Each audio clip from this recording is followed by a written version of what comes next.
Ladies and gentlemen, welcome back to Ball Watching. It's spicy time of the postseason for us, Justin, and it's not because we're in it.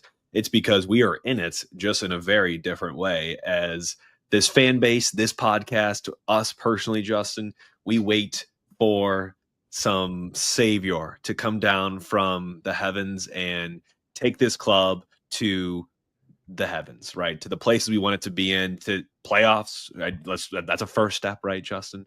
I'm getting way ahead of ourselves. We're excited to do this one today. We're going to break down for you all a little bit of news on SLU men's and women's in City 2. We're going to talk about some brief city news. We're going to break down in depth the option decisions and our kind of take on them for those that were announced last week for all those players that had option decisions for 2026 as a contract year. And then we are going to talk a little bit and have some fun on some past alums for the club.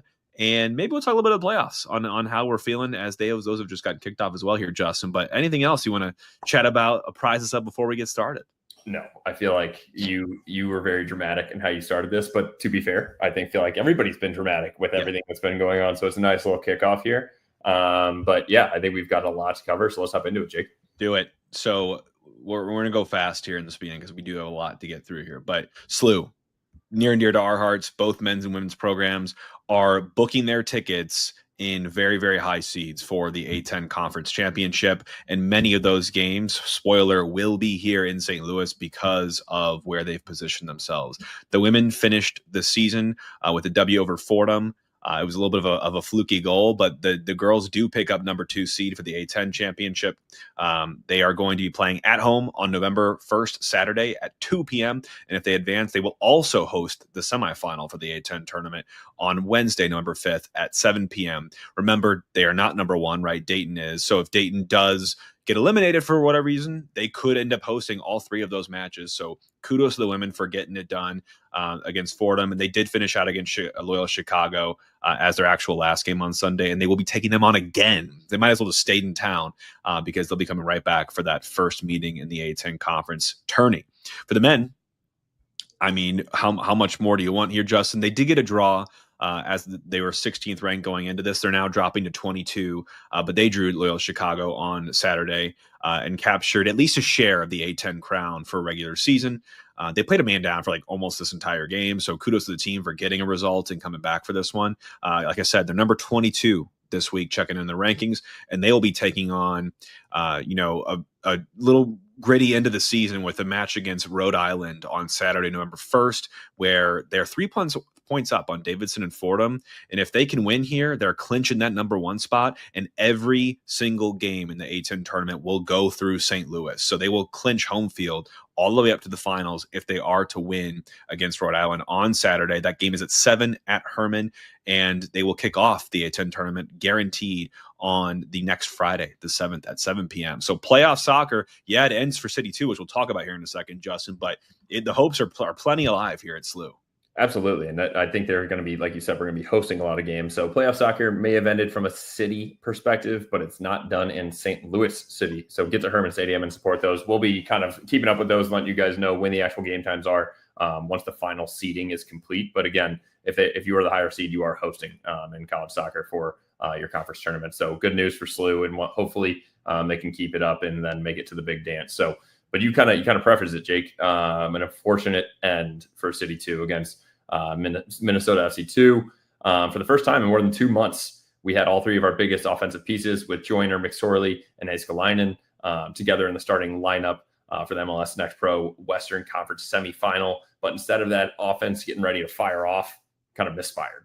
And it was the first time that we were shut out since May 11th. And I do want to give props to everybody that made it out to City Park on Sunday at 5 p.m. because it was a nasty one outside. But it just, and I don't know if it was because of the weather or whatnot, but the final ball just wasn't there. Yeah, you could tell, and Hackworth said as much too afterwards. It felt like we didn't bring our best to this. We might have brought our best, 11 or our best attack, but the clicking, the chemistry, that final touch, that final ball to set up the big opportunity just felt like it was missing. And a lot of the players, and again, Hack spoke about that in the game afterwards. So it's a really tough, you really hummed your way to the playoffs and just did amazing things. And we'll talk about that here in a second with John Hackworth. But defensively, Minnesota United as a club, both two and the first team, just play suffer ball. Like they stick the back five. They make it so hard to beat them, and they stay so compact. I know it's a strategy, and that can win games, but it's not fun. And they were very hard to break down, just like their first team is. And we met a team that I think was well coached, well organized, and that puts an end to playoff soccer here for us in St. Louis, for the club city. But again, a season to look back on and reflect positively, I think, if you're the club, because John Hackworth, despite only coaching for about half the season, was named the MLS Next Pro Coach of the Year. So while the postseason didn't go as you would hope, what a stellar regular season between what Critchley began and Hackworth finished. When he took over, Justin, they went unbeaten for 16 matches in a row prior to losing on that final day of the season. He got 2 players into the MLS Next Pro Best 11 with Joyner and McKenna as well. So what a season to behold for City 2. Again, a very, very bright, shining star in City's cap. And I'm proud of John Hackworth too. Again, interim sporting director, current technical director, also head coach for MLS Next Pro City 2, best team of the regular season, supporter shield, if you want to go that far for them. Everything he seems to touch, Justin, I think is better off for him having a hand in it. And I just want to say, for a guy that's been passed over for other roles, John Hackworth seems to not be one to keep receipts. And maybe he does. He doesn't show those cards, but you can tell that he sinks his teeth into whatever is in front of him.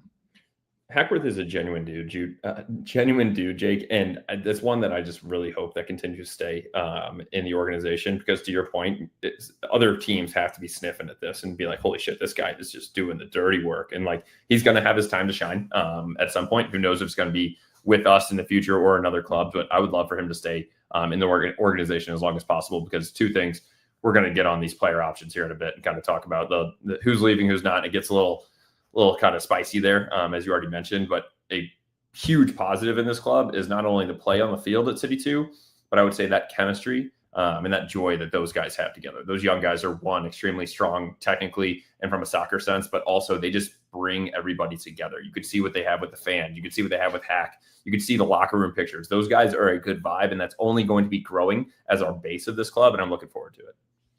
Final bit of news, Justin, was that our former sporting director has found his new home at Aberdeen in the Scottish Premiership. Congratulations to Lutz Pfannenstiel on taking the helm at Aberdeen. Aberdeen, again, I don't know all too much about the Scottish Premiership. I do know that historically it has been a Celtic or Rangers-owned division, where one of those two win, I believe, for the last 50 to 51 years. And this year they are both below, I think it's Hearts right now in Scotland. So if you have any sort of inkling or tie to the Scottish Premiership, Lutz is going to do his best to get Aberdeen into the top echelons of the Scottish Premiership. And I think it's a good landing spot for him. I don't think you can mark St. Louis as a bad story for him. He built something from the ground up, a lot to be proud of there. And now he's going into one of the older, more established clubs in Scotland. And I don't know enough to say about when it was formed, but again, this is a club that has very, very deep roots, and he's coming from a club that has the shallowest of roots, but very, very deep soccer roots. So I'm really happy for Lutz. I think it's a good fit. I hope the best for him. I have no ill will at all, and I might be tuning in to see how things go in the Scottish Premiership. I mean, the Scottish Premiership is a cool name as well. Absolutely. So I will say, just looking at these stats, because I do not follow the Scottish Premiership. But you are right. Hearts is in first with 26 points through 10 matches played, yeah. Jake. That is almost a perfect. They have 8 wins, 2 draws, no losses. Then you have Celtics and Rangers. And then in 9th out of 12 is Aberdeen. So this is a team that is looking to be pulled up by their bootstraps. And I do believe that Lutz is a guy to do that and is going to make connections. So again, he's probably going over there with a couple-year plan. If you're an Aberdeen fan, it's not going to be a 1 year. We're going to solve all. You're not going to have a Wrexham uprise like you've seen there. But I do think that it's going to be good for him, and I'm glad that he landed on his feet because, again, the same thing as Hackworth. He's a genuine guy, and he deserves a good role, so I'm happy he found something. All right, Justin, so let's talk about options. We got options. Options were announced over a week ago. We purposely let that sort of simmer So we could kind of gather our sort of thoughts here, Justin. And overall, let's start kind of with those that had their options exercised or those taken, meaning that they had a contract that was ending in 2025 December, but they had an option to take that same contract through the next year. So a club option. So the club has the leverage in these discussions, and they chose to pick up 7 of those options, and there were plenty. Joao Klaus, Chris Durkin, Sang Ben, Brendan McSorley, Christian Olivares, Yeziel Orozco, and Miggy Perez. So those are the 7 that were picked up. Again, very, very clear. It gets a little bit more hazy as we go down. But Justin, let's talk about it. I mean, I think Klaus is an absolute no-brainer. We've done enough peddling of that narrative here, and I don't even call it peddling at this point. We've just been speaking the truth for the last year or so. I know Mike is a big fan in our corner as well, who's been sharing that angle more from the data and analytics side. But Klaus is an exceptional fit at the club, especially if you can buy him down to a TAM or a target allocation money type deal, which I think we'll be able to this year. So you free up a DP spot. And I think what he offers you, Justin, is just so much.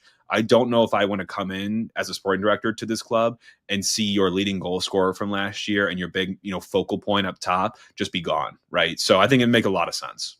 Absolutely. And I think that's one that I don't think you and I need to debate. And I would hope that no fans are debating this, especially now that he is not a DP. And we've kind of confirmed that now. So I think this is one that is an easy shoe-in. He's our leading scorer this year, our first ever DP with the club. I think it's a perfect signing. I think, again, I keep using the word genuine, but he might be the most genuine person in the club. If you think about how he speaks about his teammates and how he kind of brings the club together, especially in the locker room, you could see different actions on the field that he is a leader. He tries to stay hard on guys just like Berkey does. So from the back to the front, we have those rocks that we're moving forward with. Next guy on this list, I think, is a little more controversial. And if you told me that last year, I'd have said you're crazy, because Chris Durkin, I think we talked about as having one of the best seasons in 2024 amidst a lot of really tough performances. But he was one of the shiners, and he's only played in just over half the matches this year. He had a lot of injuries here and there. He only gathered just over 1,000 minutes. So it's really hard to make a call here, Justin, for a guy that's a U22 on a fairly high salary as well. And I don't think we were overly impressed with a lot of what he had to offer, especially coming off the injury, which is totally normal, by the way. I found this one troublesome. I would probably have gone a different direction and not exercising that, unless we can buy him off of his U22 slot, which I think he's 25 now. I know these rules, we're not going to, pretend to know all the ins and outs of these, but he's 25, but he's still on a U22 deal. I don't think that can be any longer. So if we can get him off of that and onto just the first team normal roster and drop the designation, I can see a world where this makes more sense. And maybe that's why they've done this. Yeah, that's the one, Jake. In my opinion, from a depth perception, it makes sense to bring him back because we also let go of Morales. And so if you're looking for who's going to be next to Leuven, we're obviously hoping, knock on wood, to be making a splash and signing a bigger name here. So if we need someone that can be that guy, I don't want to throw all of our eggs into the basket of a free agency, because then you lose any leverage of trying to sign somebody like, well, you need me, so now I'm really going to have you spend money on me. So I think Durkin can be that guy. Unfortunately, it does seem like a relatively high base salary for a guy that is likely going to be a backup going forward. He's a guaranteed $520,000. Is what he had in last year, and is likely, I'm assuming that's what his club option is again for this coming year. So a little bit pricey to be spending $500,000 on a guy that is likely going to be on the bench. But in my opinion, we don't have another option there. You could throw Ostrak next to him, but it seems like we moved him forward towards the end of the season. So re-sign Chris Durkin and then try to make a bigger splash and sign a true 6. Yeah, I agree. As long as everyone's on the same page that Chris Durkin is not the answer, but he can be an answer, I think I'm good with that.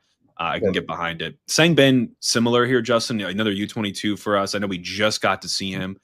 His contract ended at the end of this season with an option, and we exercised that. I want to see more. I don't think he is the finished product, and he's a needle mover for this team. But if you're talking about a true winger, we don't have much of Sang Ben. So what he offers us, I think, is something that's unique in our roster right now. Like, I look at our roster of who's left, Justin, there's not much that operate the way that he operates, that verticality that he brings you, the pace, the willingness to get in behind. So I like his profile. Again, he's on the more expensive side when you think about a U22 signing with, I think he's netting out at $737,000 a year right now. So he's on the expensive side. Are we getting that value? I think you could definitely debate that at this point, but there's no other competition for him right now. So you need depth. Again, so Sangbin, kind of a similar situation, $735,000 as you mentioned. But again, I do think that position has a lot more depth than what we've kind of thought through. And we'll talk about these rest of these guys as you think about McSorley, Joyner, Toyshirt, Hartel, Celio, a lot of guys that have been kind of rotating with this. But Sangbin has been a producer for us, and I'm actually okay with this re-signing, especially now. Again, people are probably like, blow this all up, let them all go. You got to keep some important pieces here, and I think that this was the correct one by the team.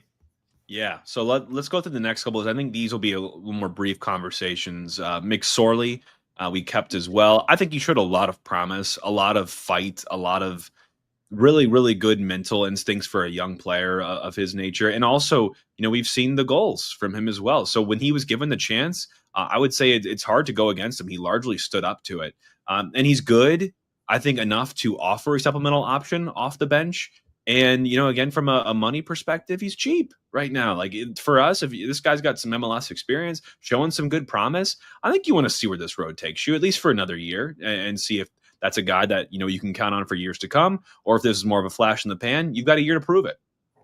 Yeah, sorry, Jake. That's what I was kind of looking around. I was trying to pull this up so everybody can kind of have an idea where we're looking at from a numbers perspective. So anybody that's watching this visually, we already talked about where Durkin right here. Here's where he lines up. What is that? Almost 10th highest paid on the team. Then you have Sangbin up here as well. And then McSorley. This is where I completely agree with you, Jake. Look at this all the way down here. $80,000 is what we've been paying McSorley. So that is an easy one for me, and I completely agree. Yeah, reserve men. And Olivares is similar. It's a little more complicated given, we've just now re-signed Berkey for this extension. Lund is out of contract. We'll talk about Lund, but Olivares is my candidate, I think, to absorb the backup scope in Lund's absence for Berkey. He's a guy that it sounds like the club has plans for in the future. I know he's played well with City 2 as well.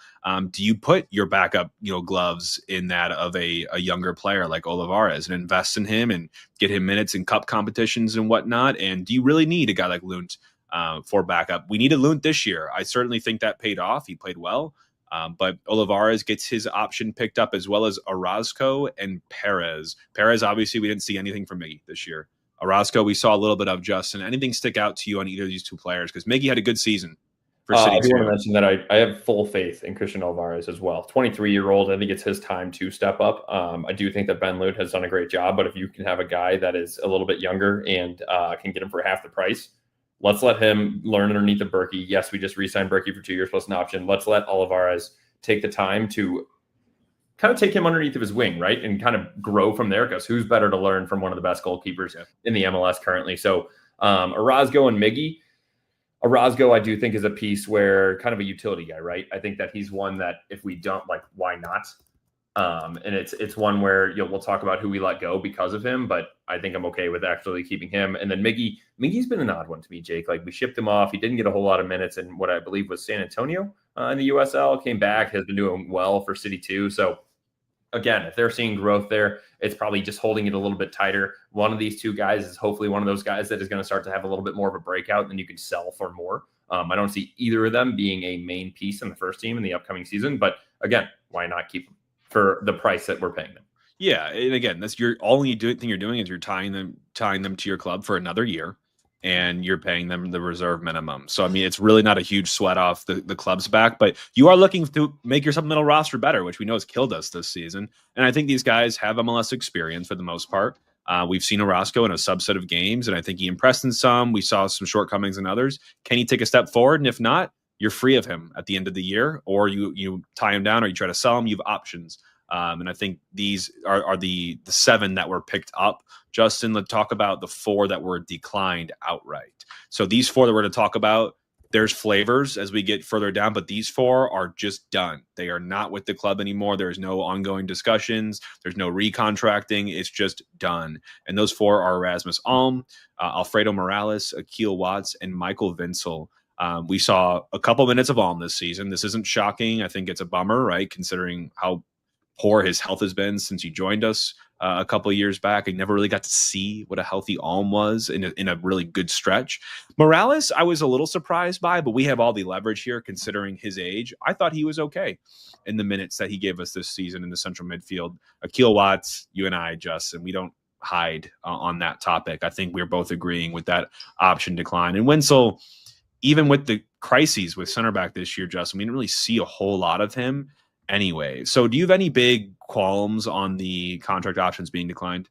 No, the only one there. So, just a reminder for everybody, was making $345,000. So, obviously, it was disheartening to see that he had such a bad injury. But again, I think that we have plenty of players that are healthy and probably a little bit hungrier and can actually produce for us more there on the winger position. So I'm fine with that. Morales, I think it's more of an age thing. He was also making $205,000. So that's where we talked about this. It's either him or Durkin. Let's take the younger guy, even if it costs us a little bit more, especially if we can sign him on a U22. And then also we're moving forward trying to have another 6. We don't need 2 backups in the same position, but I do think that he did fine while he was here. Akil Watts, only $104,000. Yes, probably a decent bang for buck, but in my opinion, it's a guy that doesn't have a true position. Really started to fall off once we got rid of Olaf as well. So I think that kind of shows you where we thought he was moving forward with the club. Wenzel's a weird one for me as a center back. Yeah, we probably have. It seems like we have an overload of these, right? When you're talking about Baumgartel, Kessler, and then but then you're talking about like Yarrow and Hebert. Like, I would have been okay with keeping Michael Wenzel, but also I'm not gonna lose sleep over it because we'll move on and there's gonna be someone else fill that kind of third stringer role. Wenzel played 97 minutes this season, which again is shocking compared to the crisis we were in center backs. He played less minutes than Nilsson, if that tells you something. Minutes wise as well, Justin, you are losing some guys that did play minutes, like Akil Watts. Like you said, it was mostly in the Olaf era, but Akil Watts played more minutes than Leuven, more minutes than Yarrow, more minutes than Durkin, more minutes than Kessler, and Totlin as well. So there's minutes there that need to be picked up by someone, whether that's someone we already know of or someone that needs to be brought in. But again, I have no reservations really with these declines. I think it's when you get into the declines, but in discussions is where we can talk a little more about here. So this is a flavor of declined. So their option for 2026 was declined by the club, meaning most likely the club doesn't value them at those terms, but they do value them and they would like to try to bring them back on their own terms, so like a new contract. So those 2 players we know about are Henry Kessler and Josh Yarrow.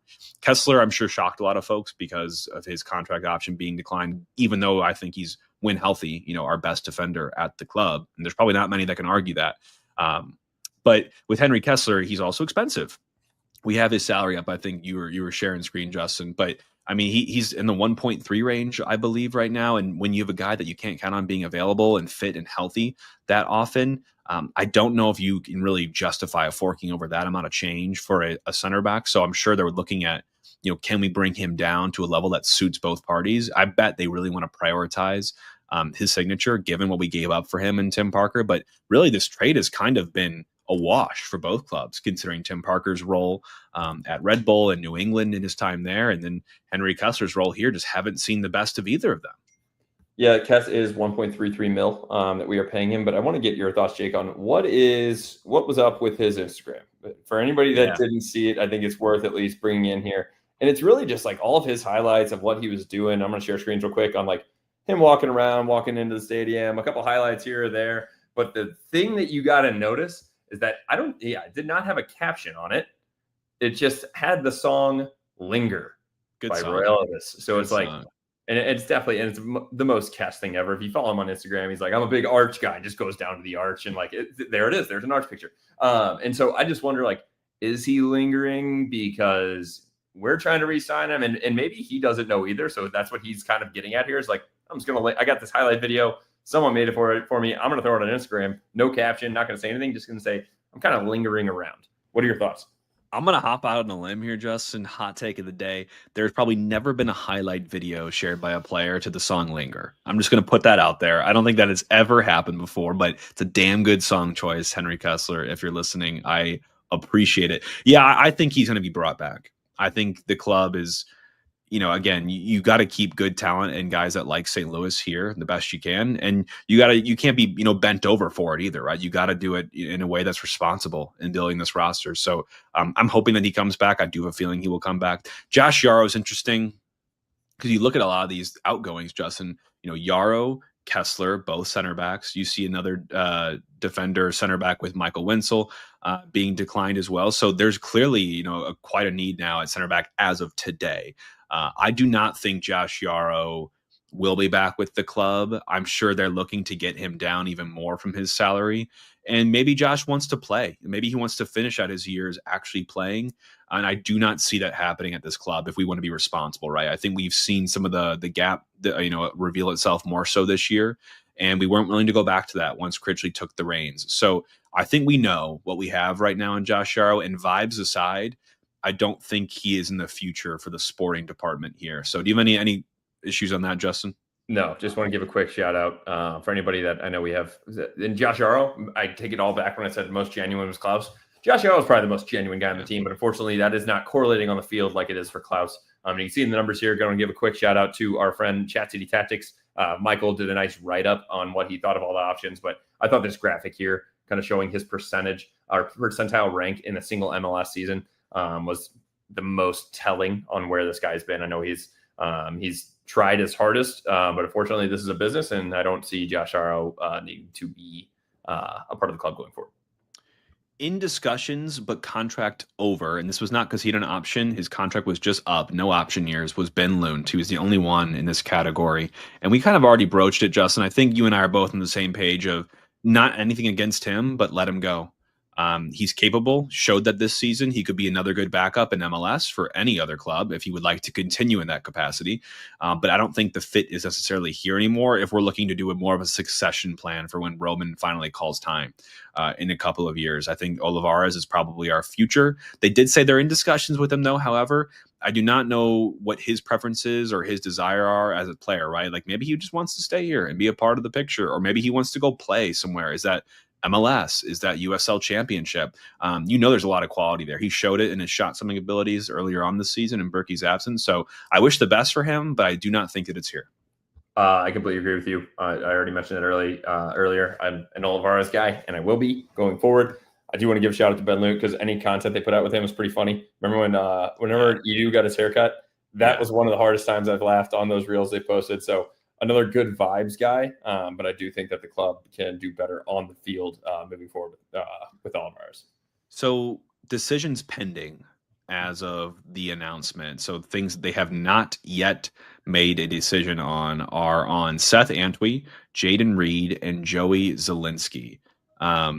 This is, I think, pretty much a no-brainer for me. I don't think there should be an option taken on any of these players, considering how little they had to contribute in the first place this season. And frankly, where I think we saw their floor to be when they were playing. Maybe you could make an exception for a guy like Jaden Reed, who we saw flashes of great play last year, did not see the same this year after his rehabilitation from his injury, which again, you're not the first time you've ever seen that. But between them all, Seth Antwi picked up 15 minutes in the last couple of games of the season. Jade Reed played in 452, a lot of that under Olaf, and Zielinski 220. So not even 1,000 minutes between those three. I don't think it'd be responsible team building to count on any of those guys at this point, considering how reluctant you were to go to any of them during your injury crises, this whole season. So thoughts on that, Justin? Just high level thoughts. I'm not worried if we let go of Seth Antwi or Jay Reed. I do think that Jay Reed had some special plays throughout the years, but to your point, not going to be a consistent guy. So if he's not going to be consistent or fight for a consistent spot, why hold him? Zielinski, I would like to give a little bit more time with this club. I would like to exercise it at least for this year because I do think that he is a guy that can grow. What was it? This is just his first season. And I do think that when he was on there, we had some brilliant flashes from him. And I do think that we've obviously had a rotating door at the left and right back position. I would love to have Totland moving forward. Left back still seems to be open, as we'll talk about here with Bedelford as well and Orozco. But I would like to see if Joey Zielinski can fit one of those roles as well. Yeah, and where we're going with this, Justin, I agree with, if anyone, it might be Zielinski, because we don't have much fullback depth at this point, given all these decisions as we've gone through them, because where we finish out is out of contract is Pedro. I mean, the contract that never was at this point, as he never really played at all for the first team and was sent on a myriad of loans, and we'll never probably see him again, but he is gone officially off our books. And then we have entered into discussions with the parent clubs of our two loanees, being Devin Padelford and Conrad Wallum. Both those, obviously, left backs of choice towards the second half of the season. And Zielinski is a fullback. The only other fullback on the roster right now is Totland. You got a true fullback, because I think even Orozco, you make the cases he's really a center back by trade. So we're at a dearth of fullback options. I would be really troubled if we did not bring back either of these two. Like, obviously, I think I honestly I want both these players back. Again, on our terms, Padelford's. It sounded like he wanted to go back to Minnesota, but he had a great time here in St. Louis. I think there are minutes to be grabbed at left back. Same with Wallum. Wallum more difficult, though, because Wallum came with a purchase option that we denied because it was very expensive to get him from Slavia Prague. And we're not going to be racked over the coals for a couple mil and a transfer fee for a guy who I found, Justin, to be above average MLS player, but not a guy worth a couple mil on a transfer fee. No, I completely agree with that. There was one of our listeners, and I apologize for not writing down the username, but she brought up a good point, and it could hurt, but I don't think it's worth the millions of dollars. Kind of want to see. I feel like Wallum could be on that like about to take off situation, but do we really want to spend on an about to take off situation? I do think that he can find a club and really produce there, but unfortunately, with us moving away from the 5-back, when Olaf he had a position when we had Olaf. And then we moved away from that, and he just became a utility guy, right? We put him at the 6, we put him at right back, put him at left back. Sometimes we even move him forward. I don't really know where to go with him. I like him as a player, but not ready to spend multiple millions on him.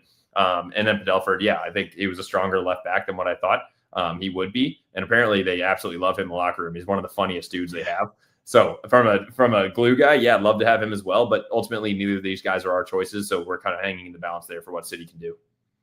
Yeah, but it's a bummer, right? I mean, again, to what I brought back, Justin, that's it, by the way. Those are all the decisions that we were communicated with last week that we just broke down for you all and just kind of gave you our 2 cents. But you look at like a live sort of look at the roster, and there are, if you're a sporting director, you got your work cut out for you. And we knew there was going to be work cut out for them anyways, but there is a serious gap in our fullbacks that we have available to us. We have no natural left back on the roster at this moment. We only have Totland as a natural right back. Otherwise, you've got center backs you got to bring in terms of depth. You only got Fall and Baumgartel and Hebert there for next year. You look in the center midfield of the park, you've got Leuven and Durkin returning at this point. No one beneath them besides Miggy, if you're ready to put Miggy back into the center midfield. And then attacking-wise, Justin, I feel like is where we're most full. And that doesn't mean that I'm good with it. Like, that doesn't mean that I'm done. I think we're exactly where we need to be with the attack. But the attack, if you look at our team from a top-down striker to goalkeeper, besides goalkeeper itself, it's that lower to middle part of our team that we need to be significantly reinforced. And that doesn't mean splashing on huge players for all those positions. That just means we need bodies in those positions. And I think those will be areas of need that our sporting director, when they come in, needs to be ready and with options, because we just don't have enough bodies right now. Yeah, absolutely. You can see this for anybody who's not watching visually. This is kind of a breakdown of what our 2026 roster is looking like from a senior roster perspective, and then also supplemental, and then kind of also on the right side looking at our international slots, our DPs, our U22s, and things of that nature. So thank you again, Mike, Chat City Tactics. Go follow him on Instagram and Twitter. But this is a full breakdown of what we're looking at as of right now. Again, there are a lot of decisions. We've only made a couple of contract decisions that I think the club felt comfortable in making, Jake. I will say, and maybe that's where we can kind of lean into this conversation as well. Of, I truly think that these decisions that have been made in the past couple of weeks, they're not spot decisions. Everybody's kind of been freaking out, like, oh, how are we making all these without a sporting director? Like, we've been together as a club, and there are plenty of intelligent minds to help make some of these decisions on either if we're extending an option or we're letting a guy go. And so I'm completely fine with these being made. I do think obviously the DP one is a little bit more questionable if you wanted to try to wait, but also how long can you have these guys just sitting there in limbo before they're going to get pissed off and just walk away on their own? So there's a fine balance in all of this, right? So I want to get your thoughts, Jake, though, because we obviously still have a number of spots that we need to fill in the senior roster and the supplemental roster spot. Yeah, the timing's not ideal, right? With announcing these before you can get a sporting director in to make these on his or her own. But, from what we've heard, to do this postseason training, you need to have all of these communicated, and contracts that you have for all your current players need to be sorted.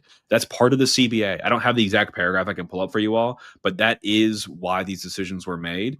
And from everything we've been told, these are sporting decisions. And we also have been told that the sporting decisions are not Diego Gigliani's, bread and butter. They're not where he tends to stick his nose into. Now, if he gets asked questions or if he wants to probe a little bit, I absolutely believe that he will and he should do that. Even if you're a business person, you can ask intelligent questions if you listen.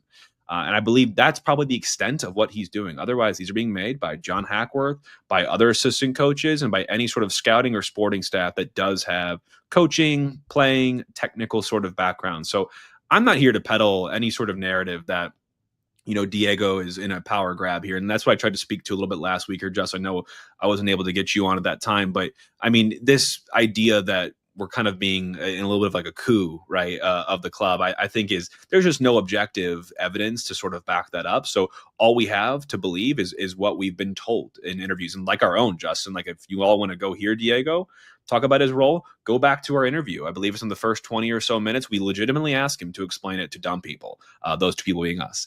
And he does. And I think, unless he's totally changed course, which we have no reason to believe, these are being made by technical spokespeople just to see us over the time till we can get the sporting director in place. Right. So for better or for worse, our fan base is very attuned and very all over the place very all over the team when it comes to making decisions. I think I would like to pump the brakes on everybody just kind of stirring the pot on that sense of it.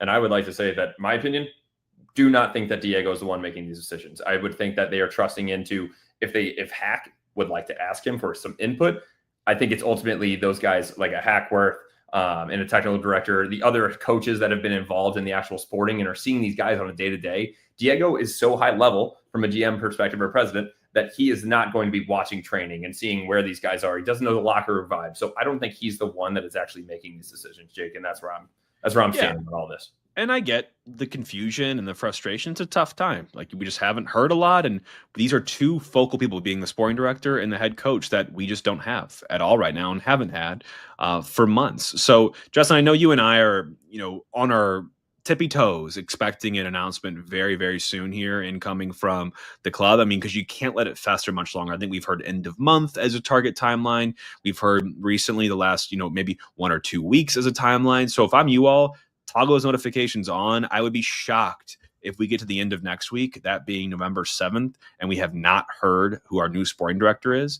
And hopefully from there, we start building, both the roster, we hire our coach, we get going into what the future vision of this team will be. I do also want to add, Justin, just because these options were picked up does not mean they're guaranteed to be on the team come start of the season. The right. Sporting director, whoever that is, can come in and say, actually, no, I don't want Klaus, or no, I don't want Chris Durkin. I'm going to shift them on. And so this doesn't mean that they're going to be on the roster come the first game day. This just means that as of right now, the club's decision is to retain them for the next year for their services. But otherwise, you've given, I still think, the sporting director a hell of a lot of flexibility. You've got 3 international spots. You've got 6 or 7 senior roster spots. You've got 4 or 5 supplemental roster spots, and you've got your work cut out for you. So I don't think they've necessarily tied this sporting director to anything with the options as much as maybe you could make a case for the DP status for Roman. Again, assuming that's just 2026, maybe the handcuffs really aren't there, and you're really giving a lot of flexibility to this person. Yeah, and I will say, just going back to it, so who could be the possible sporting director? Back on September 22nd, we kind of broke the news that we have heard that Corey Ray has been in discussions with the club. Then we really ruffled some feathers, especially with our friends out west, on Will Kuntz. Just interviewing with the club. That's all that we had heard, that he had an interview with the club. So again, I know the club has mentioned that they are going to be making these decisions by the end of the month. October 31st, Halloween, is Friday. So I do think that we are going to hear something soon. I would be thinking it's probably leading into someone like that, just based on the news. But again, there's only what we've reported in the past, and I'm excited to finally have a name announced because, Jake, to your point, there's a lot of decisions that can still be made. And also, let's go all the way back to whatever you liked about Lutz or whatnot. He had a great call when he said this is a 5-year plan. Nothing in a sporting director decision is going to be fixed in a year. And I think whoever they bring in is going to have a long-term plan with this team, and I'm looking forward to it. So the one thing I do want to do a quick pivot into, Jake, is As we have all these options, it's more of we did some personal investigative journalism and looking into why are we in this situation, right? And from a new player perspective, are we having a lot of options? And kind of found out something that did not make me feel the best, Jake. But from a sporting wise perspective for this team, we are pretty bare bones when compared to the rest of the MLS. As Lutz was leading just one scout and one data analyst on the payroll for City. So to give you a perspective on that, yeah, it sounds low. It's because it is. Other clubs usually have 4 or 5 guys on the sporting staff who can find guys like an Evander, who are not usually household names and can then grow them into a club. For example, Vancouver has 3 data analysts, 2 scouts, and a director of scouting and a technical director. So those would all be guys that are focused on growing the talent that you have and also finding other talent on top of just of the U.S. staff. Almost every club also has scouts in other regions. Miami specifically, we still probably should be compared to Miami. We don't need to have this high of a number, but they have 5 or 6 across South America alone. So it's not just guys you have in-house, but also across the world. Right now, we just have 1 scout total for the entire world. And I think that needs to be growing internally. This kind of puts us in the bottom of the barrel tier of the low spending clubs. When you look at that, New England, Montreal, Sporting Kansas City, if we do not want to be compared to them from a sporting perspective, we need to grow that scout base. And to be fair, the club, I would say, yeah, we could have done better in the last couple of years, but a lot of these guys do reshuffling and signing new contracts in the off season, similar to the players. So not saying that we can't fix it, but it is something that we really need to focus on in these next couple of months, especially with Lutz being out. And I would hope, Justin, and this is good. We got this from a source that we like and we've interacted with before. That's more in like the business of the game and has some great connects there. And I think that the narrative for me is not surprising, right? Like we have started, and I don't think you come in and you say we're gonna have 6 scouts and we're gonna spread them all across the continents. We're St. Louis and they're gonna come here. I think it's okay to start the way that we've started in terms of how we've approached it. But you also know that there's gonna be shortcomings, and you're gonna not be able to ID certain talent that you could get for a good deal and bring them to the States. Now, this is also, I think, an area where maybe sporting director A, B, C, D comes in and says, you know what? I need better people positioned in new countries that we have not set foot in before, because there's valued talent sitting out there that could be here that are either honing their trade, wanting to make that next jump, or want to come here and make a difference in the prime of their career. There's plenty of those. So does a Will Kuntz, does a Corey Ray, does a Lee Dykes come in here and move that needle along and bring in or start to build more of a robust sort of scouting architecture and more of a network for us to bring St. Louis to more of a global stage? So again, I'm not super surprised by what we've learned here, but I do think this could be another, just as building the roster as a focus, the sporting director also has significant leadership and vision into the scouting as well. So don't forget that. This is definitely going to be part of that agenda. Absolutely. So moving forward, we have a lot to work through, obviously, and we've kind of talked about that, the options that have already happened. But Jake, I did put a pretty fun graphic together just to bring us through of where are they now? So if anybody remembers any of these guys, which you absolutely will, we're going to give you a quick run through of, hey, here's all the guys that have left that are notable guys. I will say it's not all of them, but it's a majority of them. I think we have 19 or 20 on this list. And where are they now? And Jake, I'm going to kick us off with our first one, Mr. AZ Jackson. So after AZ left St. Louis City, he moved on to the Columbus Crew, where he had 27 games played, 12 starts, and 4 goals and 5 assists. Pretty strong for him. And now he's in the Polish first tier. Jake, you want to try and pronounce that team's name? No, I did not.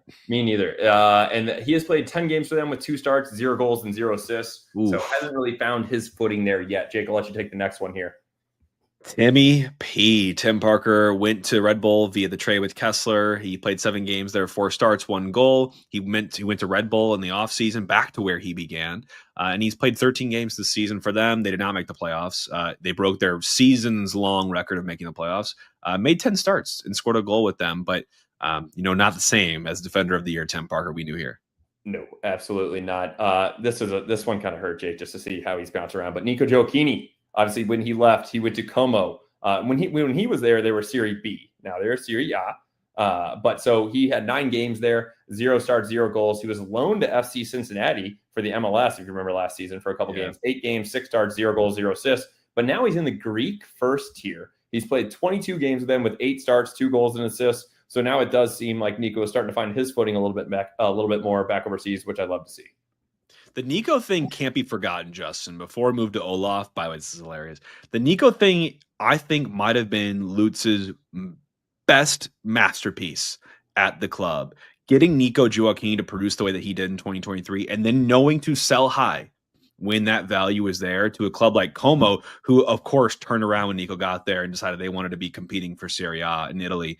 So he kind of just got there wrong place, wrong time. And you want to see him do well. But to recoup 2 mil fixed and up to 4 on add-ons, we don't know what those add-ons were. I doubt they were really met. But 2 mil for Nico Joachini is a stroke of genius. I mean, you do have to thank Lutz for that. Yeah, absolutely. But yeah, Jake, I threw this one in there for fun. Where do we think Olaf is? Probably in Ibiza. You look at this tan with Mr. Jack Grealish putting him on his Instagram story. Olaf's just having a good time wherever the hell he is. Good for him. Proud of him. Whatever. Thor. Where's Thor been? Sparta Rotterdam, which is the Eredivisie or the first Dutch or the Dutch first tier. He's only had 6 subs, 0 goals, 0 assists for them so far. So Thor still not producing, even though he went back overseas. Oh, Indy's a good one. Went to Philly, followed, his one of his friends, and sounds like close mentors in his relationship with Carnell. So went to Philly right before we started our season, or right after we started our season. He played in 31 games for Philly, 21 of those being starts, 5 goals, 4 assists, and is now a Supporter Shield winner as Philly looks to make a run in MLS Cup. We'll see if they can do it. They got a dub, I think, last night in their first match of the round 1. But you're happy for Indy. Again, another guy that was good cultural fit for St. Louis. Sounds like he's doing some great things in Philly. And I think playing a role that's probably fitting of what he brings to a team. Not a game in, game out starter, but offers a lot when on the pitch. Yeah, absolutely. I'm very happy for Indy. And yes, you are right. They did beat Chicago Fire. So they're in the playoffs, and we'll touch on that here in a sec as well. Joachim Nielsen, Jake, you probably I don't even know if you noticed this, but I did. This is like a little subliminal message. I put him in a practice shirt. He's the only player out of all of these guys that I put into a practice shirt because he didn't play much for us. So he's without a club still. We had his buyout with the club contract in August of 2025. His market value on Transfermarkt has now cut into a third since of 2023 because that man is a glass house. I think he had a ton of potential playing for, the Swedish national team, but unfortunately could not really put it together. Yeah. Say this team name, Jake. No, I'm not even going to try this one either, but Blum, again, a guy that went to the Vietnamese first tier, unknown injury since being there, has not played for the club. It's got the heebie-jeebies written all over the story, Justin. I don't like the Blum stuff. It's really sketchy. We know how his time ended here in really, really not great fashion, and now he's in Vietnam playing in their first year and not even playing. So God only knows what's happening. So we know where he is, but we don't know how he's doing. Sounds about right. Johnny Nelson, a guy that has been in the news more recently as well, as people are starting to unearth that LA Galaxy podcast that said that we had 0 credibility, but we'll kind of let you guys take that one for what you think it is. Johnny Nelson, once he moved to the LA Galaxy, has been absolutely killing it. He's played in 54 games these last 2 seasons, starting 36 of them, 0 goals, 4 assists across that time period. He was the MLS Cup champion last year, and now the 2025 LA Galaxy Defender of the Year that they just announced this week. So huge ups to Johnny. I believe was he the first full-time player that we had on the pod? Yeah. If you haven't, that was a great interview. Yep. And he is a very, very nice guy. And I'm happy to see that he's doing well for the LA Galaxy. Super happy for him. We need a left back scout, like specific left back, because we're finding good ones, but they're not good for us. And then they move on and they do great things. But happy for him. Oh my God, Big Sam Adeniran moved from St. Louis. I think he was out of contract for us, right, Justin? Or did we trade him to Philly for like the end of this season? I think that's what we ended up doing. Or we loaned him. I thought we did some sort of transaction with Big Sam. I don't think he just signed in the offseason for Philly, but played in 7 games for Philly, 1 assist in his time there before moving to Austria's first tier at Lask. And I think a lot of you might know Lask from like Champions League or Europa League, but he made 17 starts this year, 6 goals and 1 assist. I guess this being for last season with Austria, but not bad. Not bad. Yeah, so Jake, these stats are all time for these teams, not just in their own season.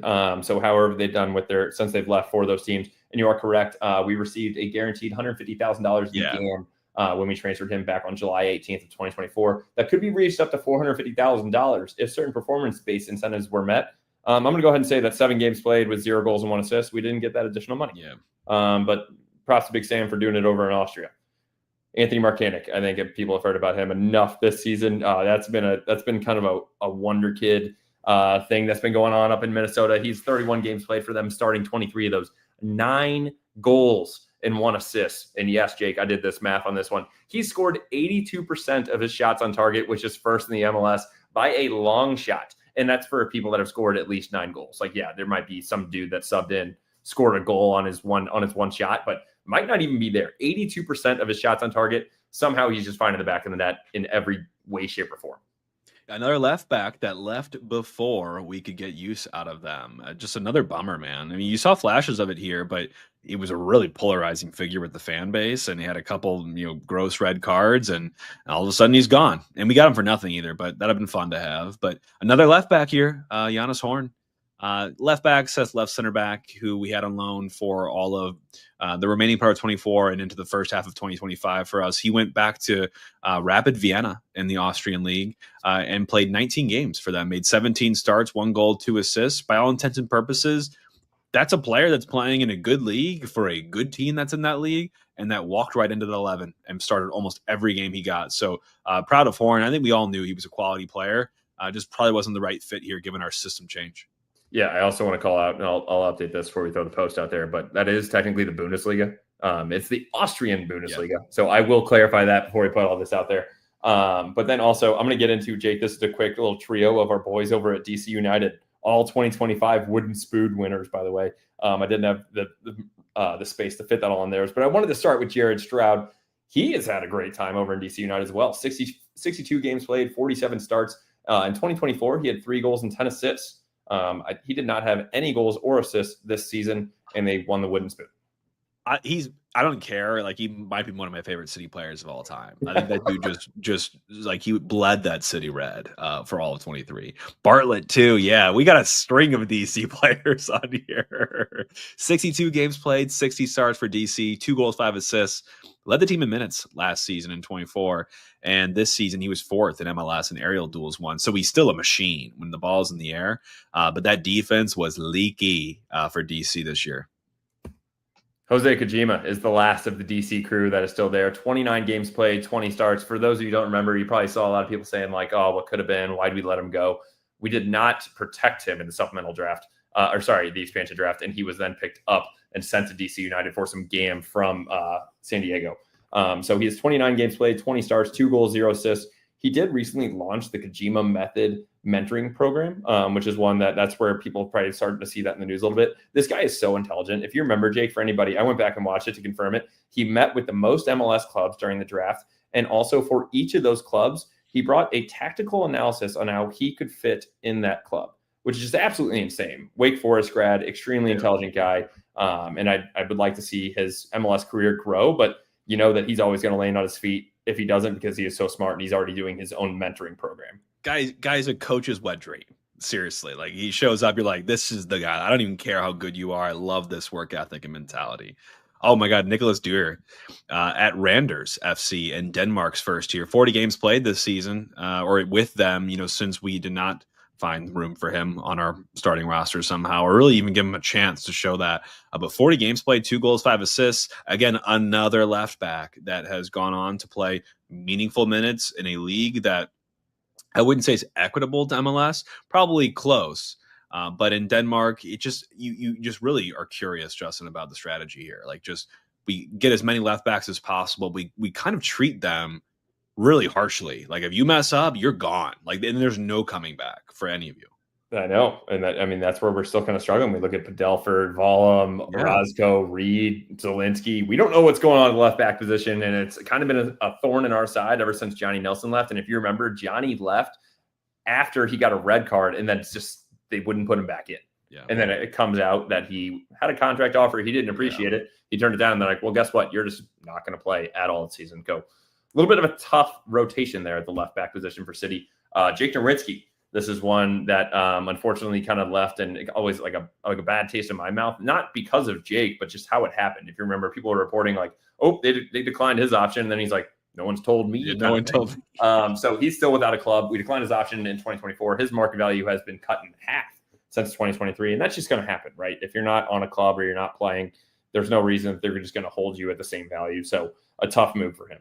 You feel for guys that don't go out on their own terms, but John Bell is a guy that I think have gone on to greener pastures as well, as he plays for Seattle now. He's made 31 games played for Seattle, 18 of those being starts, 1 goal, 0 assists to show for it. But Seattle's they played in the CONCACAF Champions Cup. They played, in the FIFA Club World Cup. They're a perennial contender who do rely on depth for international breaks and other injury crises and whatnot. But I'm happy for John Bell. Guy didn't really get a full shake here in St. Louis due to our depth at the time, but he's gone on to do some nice things. Yeah, absolutely. So, Jake, I'm going to round us out real quick. I'll share screens on this as well. The MLS playoffs. Where are we today with all of this? So, for anybody that has not been following, you had in the wild card, Portland took down RSL 3-1. And then Chicago took down Orlando. So then they now had to face Chicago, played Philly. We mentioned Philly's up 1-0 there. Portland took on San Diego. San Diego's up 1-0 there. So it all makes sense, kind of falling into form. Minnesota leads Seattle 1-0. And then Vancouver leads Dallas 1-0 on games. Cincinnati leads the Columbus Crew. I think that's a fun one to be watching, 1-0. And then Miami versus Nashville. Miami leads that 1-0. And then New York City is up as well on Charlotte. The one thing I want to call out on all this, if you didn't see it, there are some waves being made on Twitter because I love these guys as well. PTI, pardon the interruption. Those guys, if you saw Michael Wilbon's like, I'm not watching the MLS. What are you talking about? I have 3 screens. I'm going to have baseball, NFL. And then apparently Taylor Twellman reached out to those guys and was like, you need to rephrase that. I'm going to bring you to the next Miami game. So that's been making some waves. Definitely keep an eye on that one because I saw Surich just kind of got into it a little bit with some of the guys. Yeah. I would love to see a Surich goal in this next game. I might be betting on it. What are your thoughts here, Jake? I'm already living through LAFC vicariously, Justin. After our last pod that we did together, when we talked about futures and odds, I did place a little future on LAFC to win MLS Cup outright. You just leave me in the dark on that? I told you I was going to do it. I said, if anyone, I'm going LAFC. And they were, I think, plus 750 on that future. So I think I put a 20 spot down, and I'm feeling pretty good, dude. I need to be getting to Illinois because they play tonight at 9:30 p.m. As they host Austin, and I will look at it right now, but that's got to be a heavy money line favorite for LAFC. Yeah. And if not, I'm going to hammer that at least for the first one. But I'll hop on that future with you. I just and it's not too late, right? They haven't even played yet, so I don't think the odds will have probably shifted much. But just for a team, if anything, they've probably gone like more in my favor. They're probably going to go up because other teams are looking better. You just talk about teams when you want to get to the playoffs, you want to be humming and just firing on all cylinders. That attack is legitimately so scary, and their defense is really the unheralded hero of a lot of their season. So I'm really optimistic on LAFC. They're fun to watch too for just like a non-biased fan. So I'm excited. Jake, I've never seen such a lopsided line for a game tonight. What do you think LAFC's odds are? Against just money line? Just money line tonight against Austin. Money line. So draws an option. -3. -300. Oh, -260, but that makes Austin plus 550 to win this game. Lord. Yeah. But yeah, so you can still get LAFC at plus 750. For anybody who doesn't know, if you put $10 down, you will win 75. So I'll be riding that with you, Jake. Do it. A little bit of Let's do it. Absolutely. All right. Well, good stuff here, Justin. Final shout out for us on the pod to our presenting sponsor for 2025. They'll be at the Koenig House next week doing my furnace tune-up. I didn't get them in time because I'm an idiot and I didn't listen to the texts they were sending me and the emails they were sending me to remind me to do it. My furnace is, thank God, working okay, but they're going to come over and make sure that the furnace is good. We close out the AC just fine before I don't need to use that for the rest of the year. And that everything else under the roof from an annual tune-up perspective, we get 2 a year as a home protection plan member. They're going to come over and make sure everything's looking good, getting that all documented, getting me any sort of improvements, codified onto a sheet in case I want to look at it or consider any sort of quotes they have. I get good pricing because I'm a home protection plan member as well, and discounts on services. It's a heck of a deal, Justin. If you're not a Hoffman Brothers home protection plan member, consider it. It is value for money. Trust me. I know you and Danny have one as well. I would say, Jake, don't consider it. You should be calling them at 314-664-3011 or visit them at hoffmanbros.com because this is one, that this is kind of in like a more mild fall. I have a bad feeling we're going to have a heavy winter coming in, and you do not want to be without your furnace for this upcoming season. So while the weather is nice and you have your AC off or your heat off right now, kind of windows open, letting it kind of be chilly at night, do the right thing. Call them now at 314-664-3011 because the Hoffman Brothers are the guys. Get her done, team. Well, there's an hour wrapped up and presented to you all with a bow on all the contract options, all the news around City, around SLU, around City 2, the MLS playoffs. There's a lot going on right now, Justin. We'll be breaking it down for you all continuously here on the show. I'm hoping we have a big announcement here soon to break for you all. So stay tuned to us on socials. Stay tuned to the club on socials, and we'll be back with you all next week or the following, depending on how things shake out here. So in the meantime, all for City. All for City.